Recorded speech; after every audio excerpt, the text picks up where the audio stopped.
I will say one interesting thing about being in a place that has different seasons than ours is the seasons were actually something I missed that I didn't realize I would.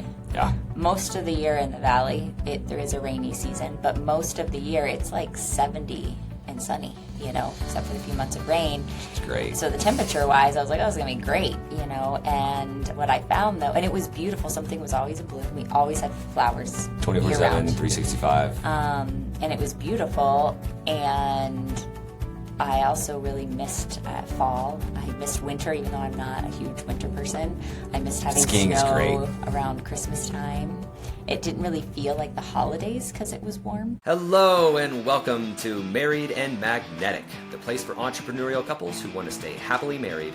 In each episode, we have real conversations with ordinary couples doing extraordinary things, sharing achievements, everyday joys, challenges, and the mindset and tools that make love the greatest strategic edge. We are James, And Angela Mitchell, a real-life married couple.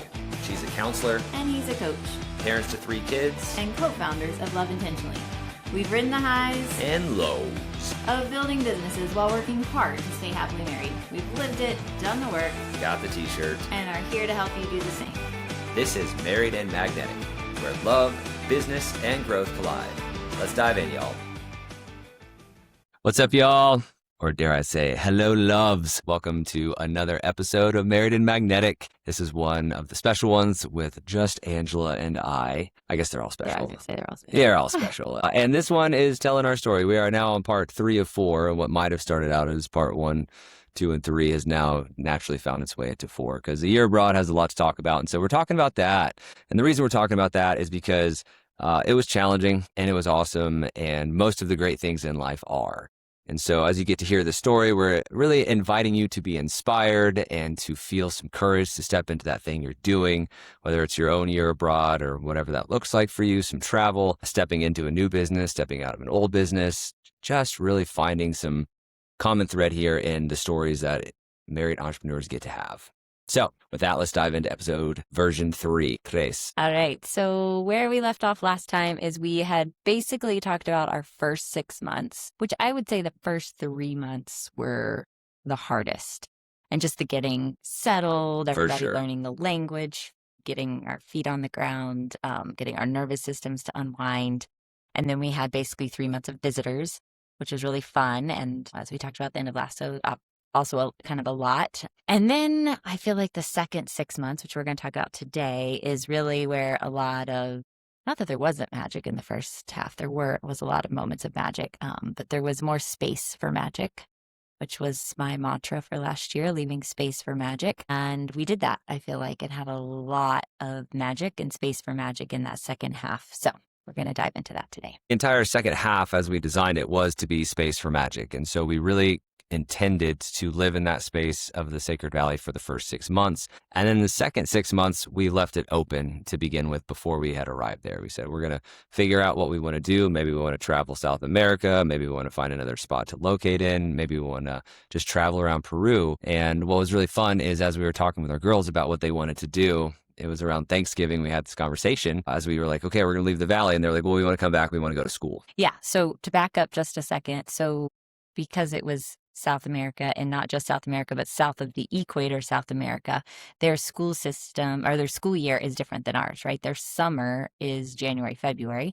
So school goes from March to December. They get out, I think they got out the 17th or something. So that is their school year. So when we arrived in July, the girls did basically the second half of Peruvian school year, which would have been the first half of the school year here. So they were ending the school year in December. So that was part of like, let's go do that, give them a full semester there. We also only rented our house for that first part. And I felt really strongly about that. As we were figuring things out, I just had this realization going into it. I was like, we don't know what we don't know. So like, I don't want to necessarily commit to renting a house for a full year. What if we don't love that town or that house, or we decide we want to travel more? So we very intentionally, I wanted to have a place to land and feel like we could settle, but then also leave that space for magic. So we only rented our house through, I think it was January 6th to get through the holidays. And then it was the girls' summer. And our intention was to definitely travel for that because we wanted to see some other parts. But then I was fully prepared to just homeschool them that second half. I even brought all the materials. I talked to all the teachers back in the US to see what we were going to miss and took some US math books with us. I was very ready to just homeschool and we could travel the whole time if we needed. And as James said, the girls we ended up offering it to them because they were loving school by then and had made friends. And we said, what do you want to do this second half? Do you want to travel more and we can homeschool you?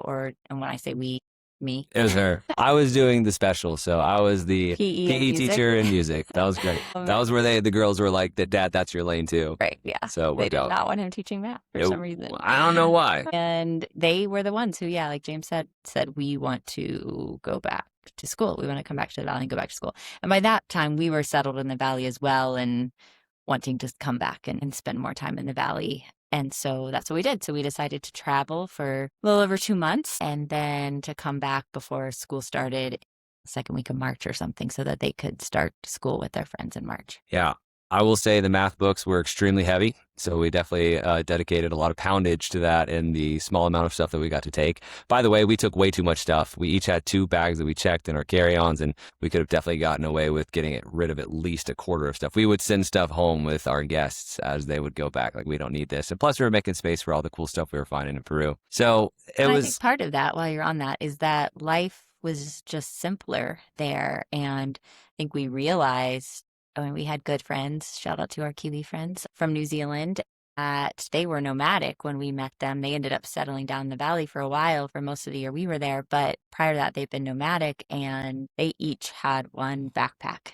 And I remember the youngest saying something about how many we're pairs only of allowed knickers. 5 pairs of knickers, but Dad brought 7. It was hilarious. Very cute. So they were very minimalistic, and we just found that most people were. We didn't need a lot, and it actually, James said by the end, we were like, we have too much stuff.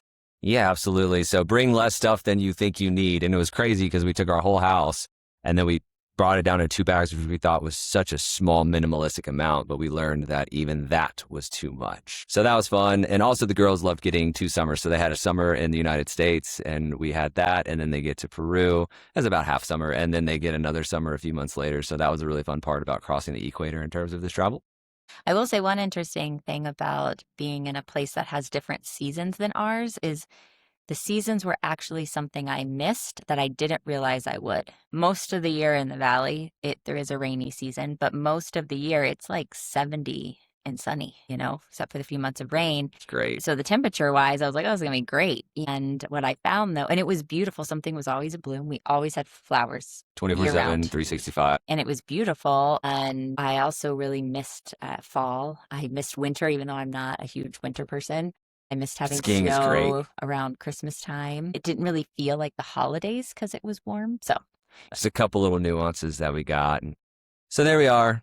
Christmas ends, all the visitors go back, and it was time for us to do. And this was a part that we had really dedicated to us and our family. And when people were like, we want to come and visit during that time, we're like, no, this is adventure time. We're going to be on the road. We know where we're going to be. We're also just rolling with it. We're flowing and going. So I made a rough outline. We knew we wanted to go down through Bolivia. We had our van. We were very close to Bolivia. 6 hours. Hours away from Bolivia where we were located. So we knew we wanted to go down to Bolivia. And then we also wanted to travel all through Peru to really feel like we got to experience all of Peru. It's a very diverse country, geographically and ecologically, with the mountains and the Andes and the jungle and all the things. So turns out we still have a lot of places to visit too. Yeah. And we really made an effort to see as much as we could. So I made a rough outline of where to go, but we again wanted to leave that space for magic. So this was kind of our balance of, I was like, okay, here's roughly what we want to do. And we knew we wanted to end up at the beach. The planner. February, but also leaving space. I did not book all the hotels. I just booked the first few for our first couple of days, or where because they were more touristy areas. So they would have a tendency to book up. But then a lot of places I didn't. So I would literally book, thanks booking.com. They're not giving me money to say this, but I would just go on my phone and book our hotel for that night or the next night, which gave us some flexibility on, we really like this town, let's stay an extra day. Or actually, this town is not our favorite. Let's only stay this one night and hit the road in the morning. So I think you not booking things or having the entire thing outlined was one of your places of growth as well. Yeah, I am a planner. right? And it forced me to be more relaxed about it, which also just worked really well because, like I said, it was my theme for the year, leave space for magic, right? And it allowed for that. Or there was even a time where we showed up at a hotel and we were like, uh-uh. And so I just got on my phone and we found another hotel a couple miles down the road. So that happened too. And that was just nice to have that flexibility, and nothing disastrous happened. The sky did not fall because I had not planned. It was great. And we also had great experiences. I mean, some things you need to plan for because in this season, this is the high season. And so the hotels book or the experiences book. So we were really using those as our big rocks, but everything in there we could fill in. And also, even if it was high season and things were typically booked out, showing up is rule number one in life. And we would find our ways to get into these things. So we decided to go on this road trip. I remember we depart on January 6th. Driving away from our house, leaving the valley, and I started crying. I was like, oh man, yeah, like, wow. I had no idea the connection we had created to the space and the land in that time. And it was time to go adventure. So the first half, so January was going to be road trip, and February was going to be at the beach in the north. And so we just had about 30 days to kill. And with our outline, we headed south, and the first stop we make was Lake Titicaca. We did the Peruvian side, floating islands. We went to this place called Taquile, which is a UNESCO World Heritage Site. There's no cars, there's no dogs. Everything is still done by hand.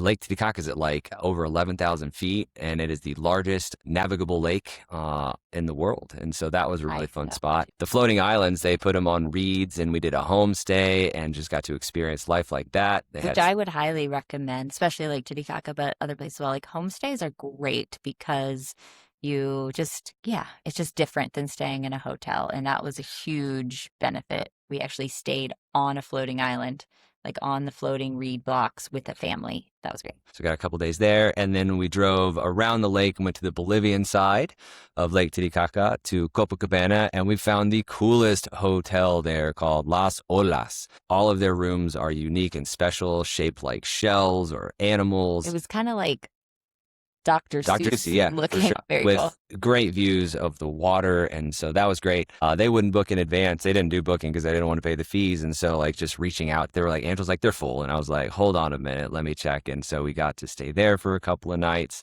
The girls got to play on the lake, and it was just such a cool experience. And oh, by the way, to get there from the Peruvian side, or leaving there, I should say, to go then on our way to La Paz, there was a moment with a ferry. Whatever you're thinking a ferry is, it's not what we were on. This thing would barely fit 3 cars. It's basically like a floating thing with like wood planks across it that the cars drive 100%. up on. I'm the last car on. My wheels are only a couple inches off the edge, and we start rolling. The lake is moving and the things, and the guy's like, you need to move your car up like 2 inches to be safer. And I was like, while we're doing this, While we're floating, I've got a standard thing, and I'm like, I can't roll backwards. It was one of the most intense. I made the girls and I get out of the car. Like, this car is going in the lake. We do not want to be in it. High odds that I was going to roll off the back or hit the car in front of me, and I just completely threaded the needle on that thing. But that was one of the big, like, oh shit moments that I got to experience. From there, we went to La Paz, one of the hardest towns to get into. This thing is high elevation, 14,000 feet, and half the city starts at the top, and then you go down into the city. You're surrounded by giant mountains. Google Maps, I'll also tell you, in other countries, is not the best way to get around. It took us to places that were dead ends, and then all of a sudden, like into a cliff, not just like a dead end, but like the road within like into a cliff, and you were like, I don't think we're going. It would tell us to keep going. We're like, that's not a road. Or it would tell you to go left, and left would be a one way in the wrong direction. Got really good at reversing uphill around windy roads. But La Paz Bolivia is definitely a little more of a, I'm going to say, poorer country. They're just not as developed, but our dollar went super far. $1 got 10 Bolivianos. La Paz was a really cool city. Great city. I don't know, I didn't know what to expect. I didn't know I was going to like it as much as I did. It was really cool with these gondolas all through the town. That were really cool. Yeah, So really that nice was cool. gondolas, but no sewage system, so they just throw it in the river. So, that's all happening. And from La Paz, we hopped on an overnight bus. Part of the experience, and just partly because it worked out, and partly because it was a really cool price, and also to show our girls, like, here's how a lot of people travel around the world. And the main reason, you might have forgotten, is that non-Bolivian, there was like a gas issue going on, gasoline, something about the government subsidies for gasoline in Bolivia. So gas was super cheap in Bolivia because it was government subsidized. It's like 35 cents a gallon. But it was very hard to get. And basically, they wouldn't give it to you if you did not have a Bolivian plate. And we had Peruvian plates. Our car was Peruvian. And so our friends had told us ahead of time, like, you will probably not be able to get gas. So we could only drive as far that we could then, thankfully, we got really good gas mileage in our van, that we could drive into Bolivia and back on the same tank. Yeah. And so we could not go all the way to Uni, the salt flats, in our car. So we took a bus there. If you've ever seen the salt flats, it's the giant white salt flats, and you'll see a lot of pictures of that mirrored image on it, or a lot of those, kind of the pictures where it's somebody's in the background, somebody's in the front, but it's, there's probably a word for it. Perspective. That's exactly it. So perspective shots. We did a tour there. We tried to avoid tours, but this is one of the places we needed to do it. Well, you have to have like a 4-wheel drive vehicle and a guide that knows where they're going and everything. And so there was a hotel we stayed at the first night, or maybe they call it hotels a lot, but it's in the middle of nowhere. It's a salt hotel. Everything made of salt, including the floor. And the floor was salt rocks. It was like uncomfortable to step on. Yeah, you could do it barefoot, and it's cold out there. I mean, like, we're at high elevation, around 15,000 feet. And from there, we got to go deeper into the mountains. We saw flamingos, ostriches, all these vicuñas, which is like a llama or an alpaca, but different. Actually, it is the most expensive. Like, if you're going to buy something like cashmere, vicuña is more expensive than that. It is so soft. So we got to hang out with those. Angela made a bunch of Israeli friends in a hot springs one morning. It was like 7 a.m. These guys are just hammered. They're in their 20s. Definitely in their 20s, having a good time. And yeah, so we got this awesome experience out in nature. And after that... So I just want to chime in here first. Chime in. That part of this too with our road trip is I wanted the girls to have some buy-in on it. So they researched... I had them research places that they might want to go in Bolivia and Peru, which was really fun. And some of their places, which we'll get to at the beach, like really, like Jossie nailed one of the experiences we had. But yeah, so that was cool. So they were kind of bought in on these. And then also even with like booking our hotels, like as we're in the car and I'm booking our next hotel, I'm like showing the girls, I'm like, what do you girls think? How about this one, this one? And so I think them having a say also, like, one, helped with their buy-in and excitement about the places we were going. And also, too, like, if something didn't work out, which everything worked out, but, like, if something wasn't like, oh, this hotel's kind of like, wah, wah, if we had all picked it, like, people were much more understanding, right? And so I think that was a little pro tip if you're traveling with kids is, like, see where they can be involved, because if they're involved, then they're, I think, also just more bought into the adventure of it. And a great lesson, right? They learned how to navigate, how to research. And so that was really great. Now, one of the things that... when we were leaving, Angela was asking, like, she's going to miss Colorado history next year. Like, what should I be doing to teach her history? And the principal said, I never took Colorado history. He didn't grow up in Colorado. He didn't grow up in Colorado. I Neither took did Texas I. history Yeah. growing up in Texas, right? And he said, just go learn the history. So we really started to lean into that because there's an amazing amount of history between the Incas and then civilizations before that, civilizations that happened before the flood. So that was fun. So we get out of the Bolivia experience. Crossing borders turns out to be one of my least favorite things, especially with a van. Yeah, because not only do you have to go, and again, I'm so glad we had our van. I'm so glad we road tripped, but the border crossing, not only do you have to do human, like, customs immigration to cross a border, but our car had to go through immigration, which was separate, like through a separate customs process.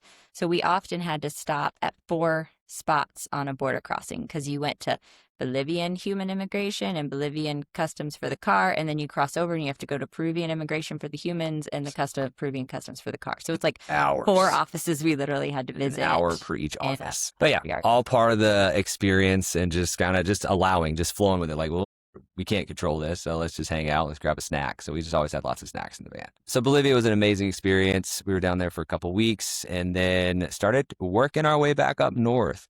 Now, to get through Peru, they have a highway, the Intercoastal Highway. Is that what it's called? Pan American. Pan American Highway.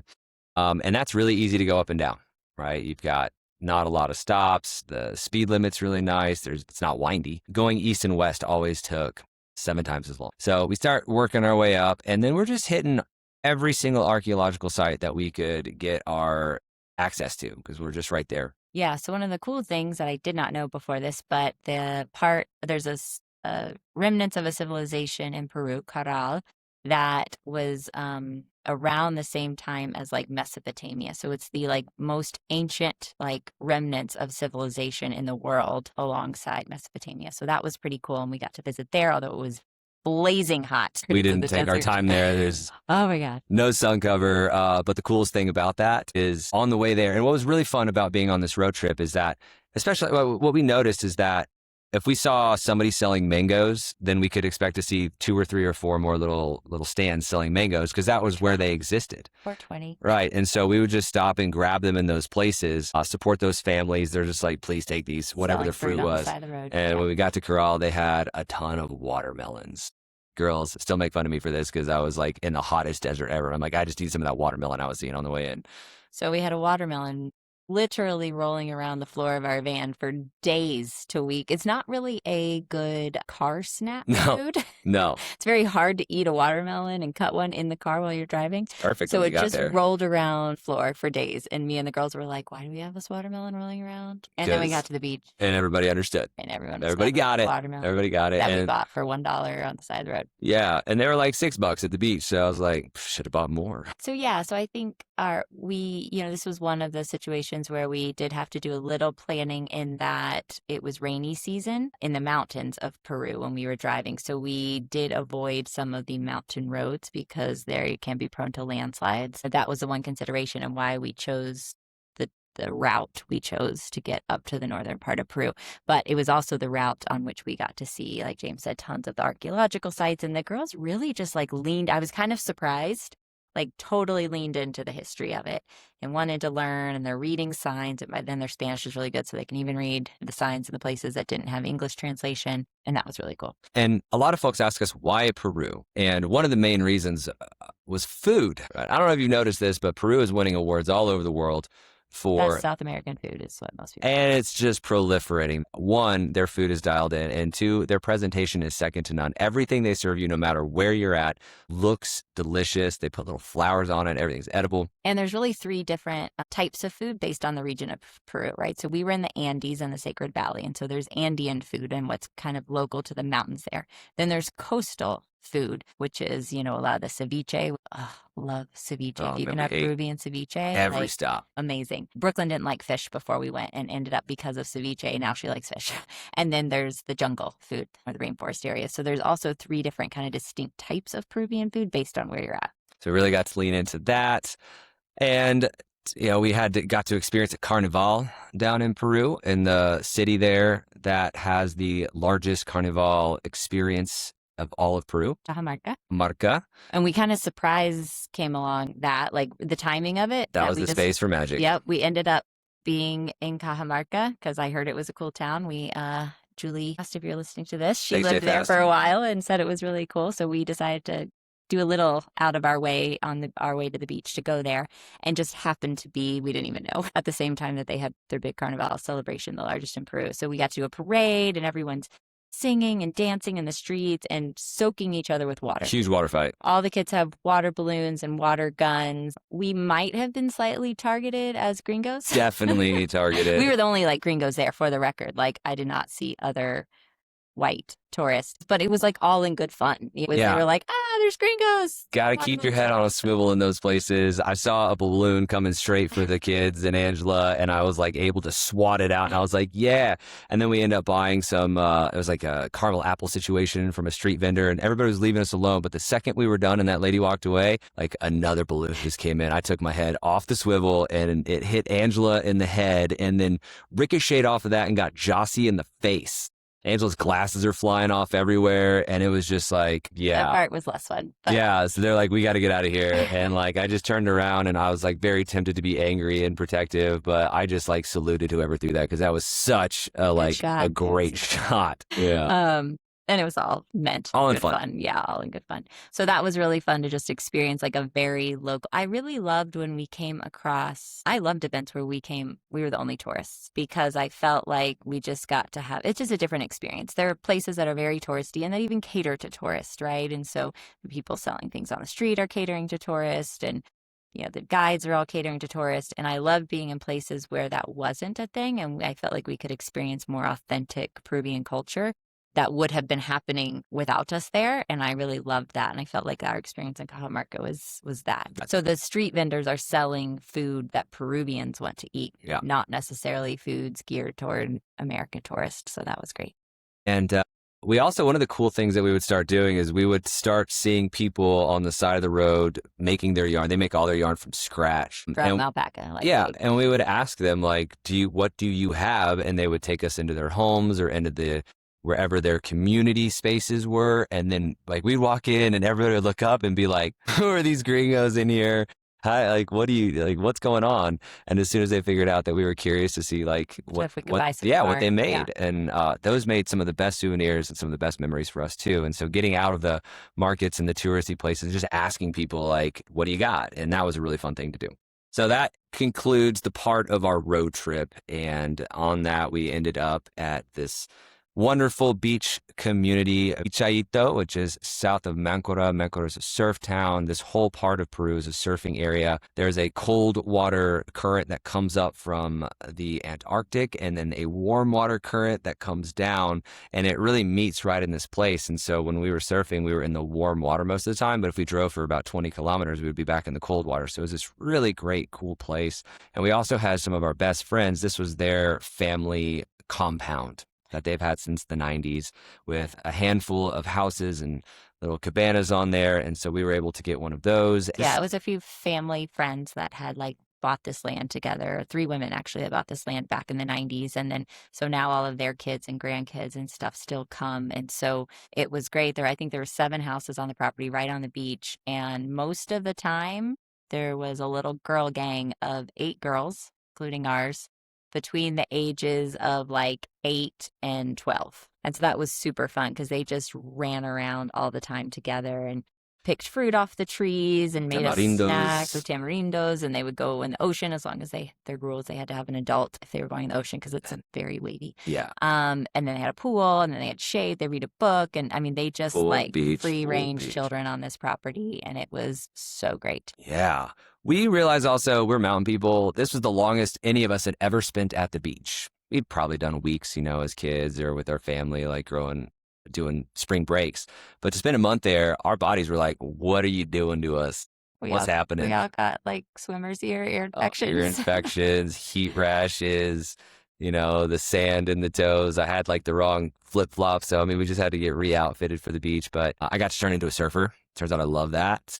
Minus the idea of getting bit by a shark, which is real. But I had this thing called shark bands, which is like a magnetic thing. And I was wearing it and everybody was making fun of me. And so I stopped wearing it, but then it made me freak out. And so it was one of those personal development things where I was like, I'm just going to wear this anyways, even if it, I get made fun of, which I did. But I was like, it makes me feel better. Right. Yeah. And it was also fun to see the girls. Jossie like kind of just like flourished and became this little like whole beach vibe. Yeah. Her hair got so blonde, like golden. I mean, we actually had people stop us in the street later in the trip and be like, is that her real hair? Because it literally looked like strands of gold. And she had shells braided into it and she got tan and she ended up at the end loving surfing and she just became this whole beach vibe herself. And then Brooklyn is like got an earache and sun rashes and is like laying on the couch and being like, I think I'm a mountain girl. So it's just funny to see their different personalities come out. That was just such a special time because we had made these friends and created that community back in the valley. And then to get to go and experience where they've been spending their family time. Yeah, he's been going there for 30 years. And so he would take me surfing, show me the ropes, I could borrow a board. And then after we were done, we would go to the Mercado and he's like, this is my fishmonger. And so then we'd go and we'd buy fresh fish and then go home and cook it for lunch and eat it or make ceviche or any other sushi. And so for them, it was like, this is where we don't work. This is where we just chill out. This is where we eat delicious food and relax and drink Aperol spritzes. In the evening, we would go and see sunset all together on the beach. The most gorgeous sunsets. I don't know what is going on in the atmosphere there, but they were bright orange, like the orangest sky I've ever seen. Pretty much every night. James would play music for everyone. We made great new friends there that were friends with our friends that we went with. And it was just such a beautiful, beautiful time. Yeah, I think that, I learned that we can get used to the beach. Our bodies figured it out, that spaces to have that type of space and connection and slowness. Like I was like, this is a lot of, I've set some flags in the sand, planted some seeds for how I want to spend life in retirement or even as we age and get older and the kids leave the house. Like There's just something special about that. And getting into a completely different environment was really great for us. Yeah, it gave us a little taste of what it would be like to live at a beach someday or have spend part of the year at the beach, which I think we kind of came away from that being like, yeah, we love the mountains. We're definitely mountain people. And it would be nice if we, maybe in a retirement, like you said, we spend a few months a year at the beach. So, Lots of music, lots of connection. well, yeah, Where do I'm you going want to to go from keep there? going because Yeah, let's roll. apparently it was long, a lot of So- things in Peru. So when we basically, after the beach, we head to Argentina. That was a interesting experience. I went into a lot of this without much expectations, which was kind of nice. I was surprised how much trouble I had understanding the Spanish in Argentina. They Jeez. basically speak Spanish with an Italian accent. And I knew the accent would be different, but I did not realize that it would actually take me a couple days to acclimate to the new accent. Or that they would like not understand me, which I found like, I'll admit I was a little annoyed by. I'd be like, in a coffee shop and I'd be like, oh, this is para llevar. And they'd be like, huh? And I'd be like, para llevar. And they'd be like, oh, okay. And I'm like, okay, you understood me. But You knew what I you was knew what I was saying. saying. It'd be like someone speaking to you in a British accent. Like you can understand them. Anyway. Argentina was one of those places we chose before we even left because there's a situation in Punta Norte in the Patagonia where they have killer whales, orcas, and during a specific time of year, they will intentionally beach themselves to eat the seals. And we're like, let's go watch that. Britain's favorite animal is the orca. So that was just one of the things that we wanted to do in terms of the greater South America experience. So it's a long way to get there. And so we end up getting there, and then it's a long way to get to this point. And so it's like a couple hours drive each way every day on dirt roads, washboard. And we end up getting out there and we got 0 orcas. And we were out there for 3 full days. 0 orcas. Soren was with us at this point. And that was okay, like we had time to kill. And I said, all right, girls, like, what do you want to do? Soren had he had to get back. And so like, girls, do you want to stay here and go back out and just like tough this out to see the orcas, knowing full well that they might not even be around for the next 2 weeks. They're animal, like there's no guarantee, right? And so they thought about it. It was a really big decision. And this was one of the cool things about one of our main intentions is teaching these kids how to operate and how to make decisions in their own style.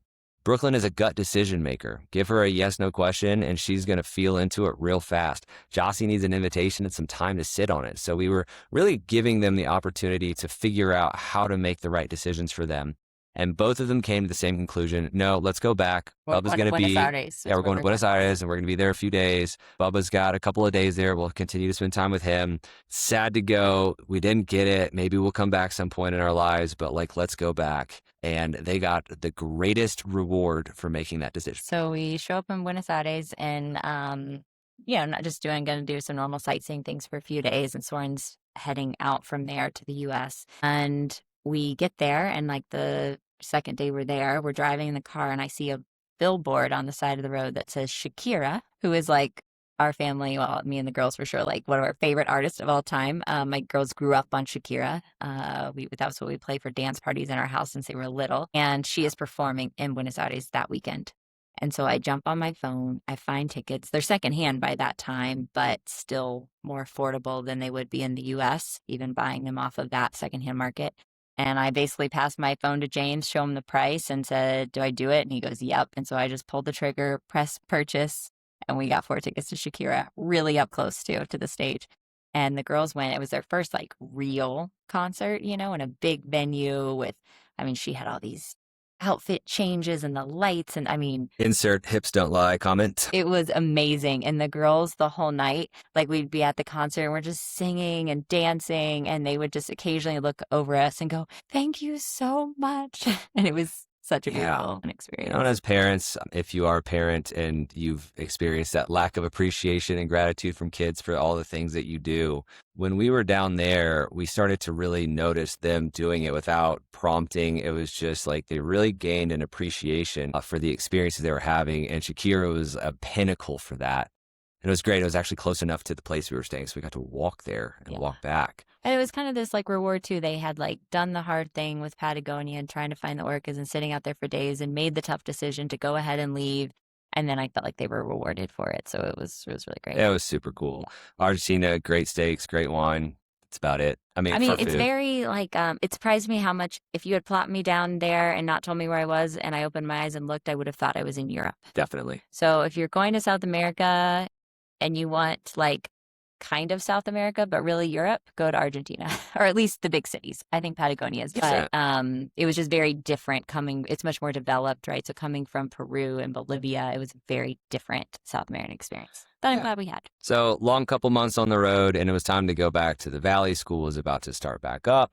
And we had the van. We ended up choosing the easy option and paid somebody to drive the van from Lima all the way. So they did the 3 days of driving, which was super great. So we just got to land. We'd already done that drive. We didn't need to. No, we did not need to like end on 3 days on the road with just like a mission. And that was an amazing choice that we also made. And so we arrived back in Cusco, grabbed the van, and got to go back to the house, which was a new one.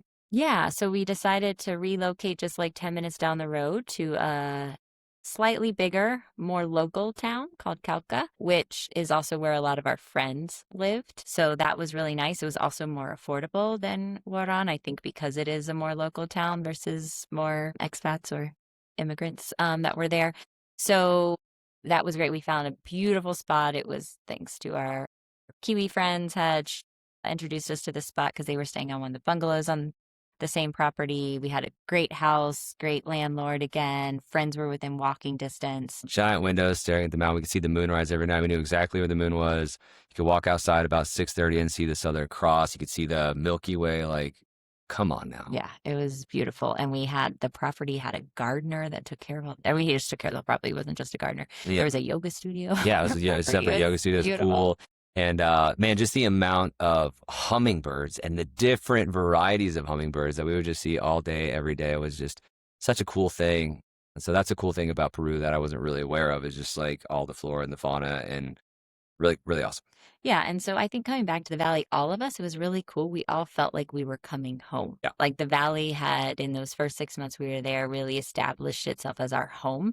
And I remember, but then being back a day or two, we go to the mercado to stock up on food, and we're like running into people at the mercado and the fruit lady. Yeah, the fruit lady's like, "Where have you been? I was worried about you." And we were like, "Oh, we went on a trip," And that was really nice, like to see people, run into people we knew. It felt like home, and that was a really nice feeling. And the girls got back in school, and they were just thriving, and they had their friends, and we had some after school like play dates, and the girls had some sleepovers with friends, and we had a pool at our house. So we threw a pool and pizza party with all of our friends, and we didn't have many visitors that remainder of the time. And so we just got to really sink in and enjoy the space and the community. And then we started looking at for weekends, because there we do not have much on our calendar scheduled. So it's like, where do we still want to explore around here? And we kind of made a list of oh yeah, we want to go to this mountain, or we want to do that hike. And we just kind of, when it felt right, would start exploring different parts of the area that we hadn't been to before, the non-touristy stuff. Yeah, and this was where we really leaned into the idea of being on a sabbatical and really slowing down, and then also just checking off the boxes for all the cool experiences we wanted to have. And also there was this kind of underlying sense that we also wanted to come back to the United States with some momentum and something to show for it. And that's when Angela got the hit. It was time to write the book. I kind of always thought I wanted to write a book. I didn't know what topic. I just generally liked the process of writing. And I thought, someday I might write a book. And then leading up to Peru, I was like, maybe I'll write a book in Peru. I don't know. I have more time and space there. And we're about 9 months in. There's no book. But also, I didn't feel any pressure around disappointment around not writing a book. It's just we've been doing other things. And then finally we ended up through someone meeting this guy who helps people with kind of the behind the scenes stuff on the book, helping us publish it and edit it and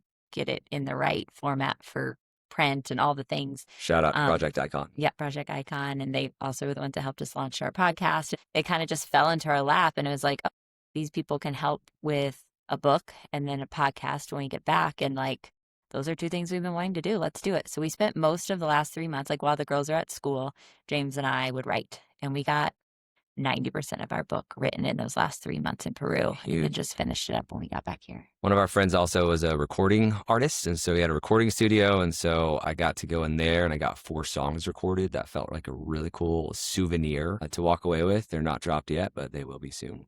And yeah, my brother and best friend came down. We summited a 16,550-foot mountain, which involved climbing with ropes the last 100 feet up.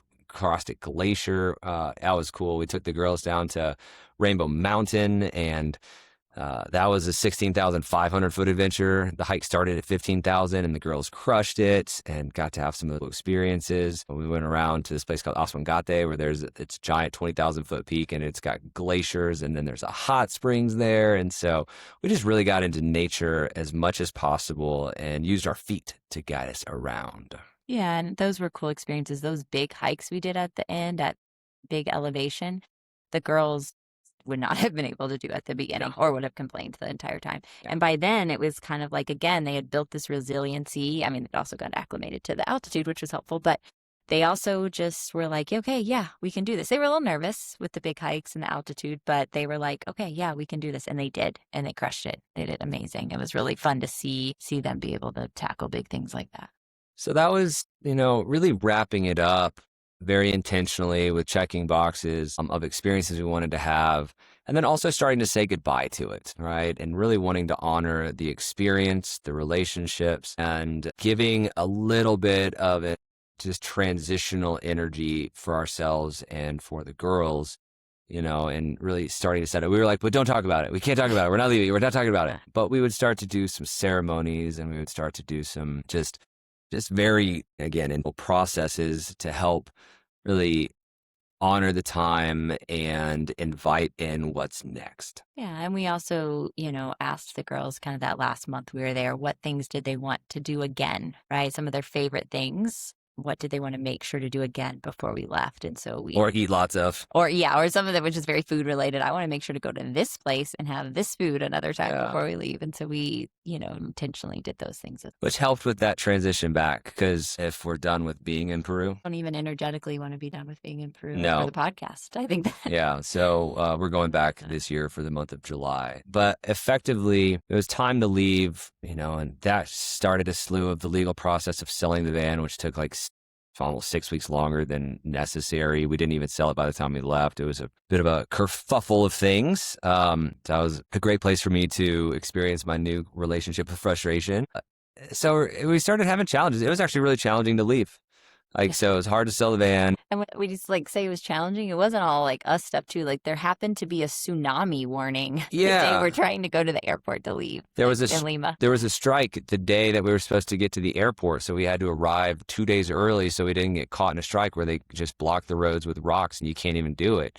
And so everything just kept shifting around, and it didn't feel super great. And it really is like Peru. Felt like Peru was trying to keep us. It's definitely trying to keep us. It's like, oh, we're going to block the roads. Come on, a tsunami warning? And then we're going to close some of the roads because of a tsunami warning. But we get on the plane, and we'd been, taking air travel, so that all felt pretty normal. We ended up getting back to Colorado at midnight on the day that we arrived, and get up to the house. That was one of the toughest parts for Jossie. Is her and Brooklyn had been sharing a room for the last 7-8 years. They've been sharing a room in Peru. And when we got back home, it was like, all right, it's time for you to have your own rooms.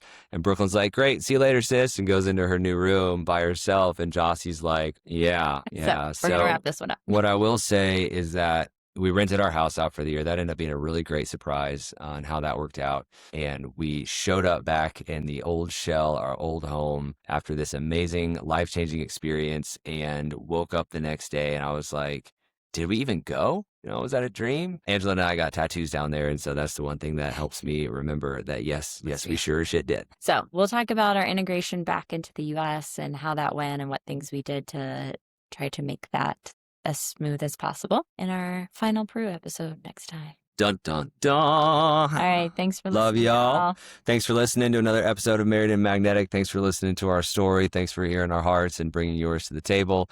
If this episode has resonated, check out the other ones. We've got some great interviews with other couples. And if you haven't left a review, we'd sure love those things, especially if it's 5 stars. And in the meantime, until the next one, may your life and love be magnetic.